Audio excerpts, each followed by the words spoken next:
All right. So I don't know if you know this, but there was a huge Supreme Court decision that came down on Friday. And the Supreme Court ruled 5-4 in favor of the federal government in a lawsuit that was brought to the government by immigrants. Now, these immigrants had been deported because they had missed their court date. So, what happened was a bunch of them got together and they sued the federal government, saying that the paperwork they were given was confusing and in some instances didn't even have the right location to come to.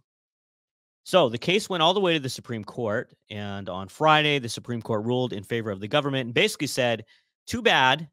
It's your responsibility to find your way to the proper court hearing, no matter how messy and confusing the paperwork is. And so this is a tough break for immigrants because I think all of us can relate to how confusing and messy the government can be. Anybody who's ever been to the DMV or post office can testify to that. So we'll see how that pans out. Immigration continues to remain at the forefront of the political discussion. It's just that issue that won't go away. The New York Times is reporting at the end of last year, there's roughly 2.4 million undocumented immigrants that were caught. It's the highest we've seen in a very, very long time. So it'll be interesting to see how that plays out.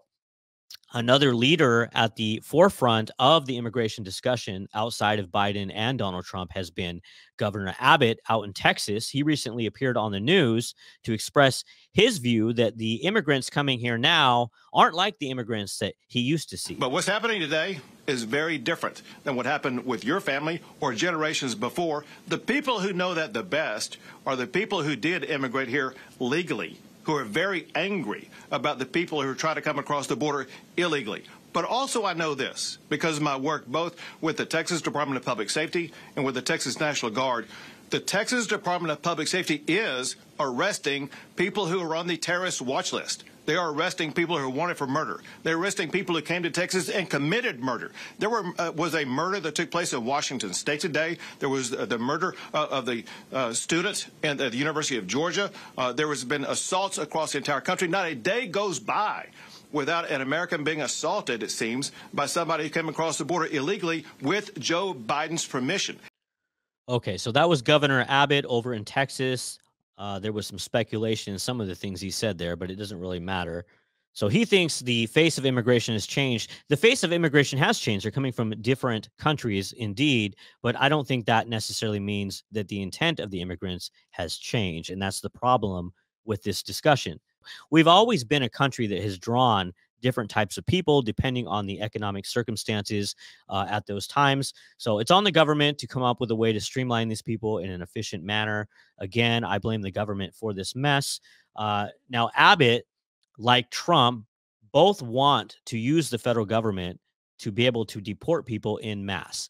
That's one of the talking points of the Trump campaign coming in as he runs for the second time.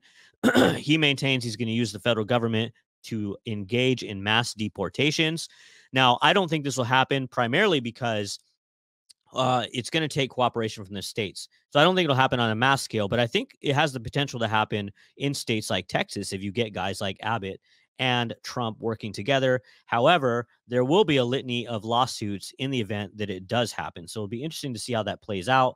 If you remember, Trump tried to build his border wall, but got mired in a number of lawsuits from private landowners who didn't like the idea of the federal government coming in and trying to exercise eminent domain and take their property. And so my guess is that if this happens again with the federal government coming in, anytime it's going to involve private landowners or private property or private citizens, there's going to be some people who push back.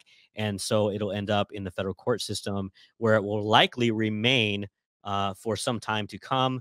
Nonetheless, immigration continues to remain at the forefront of the political discussion.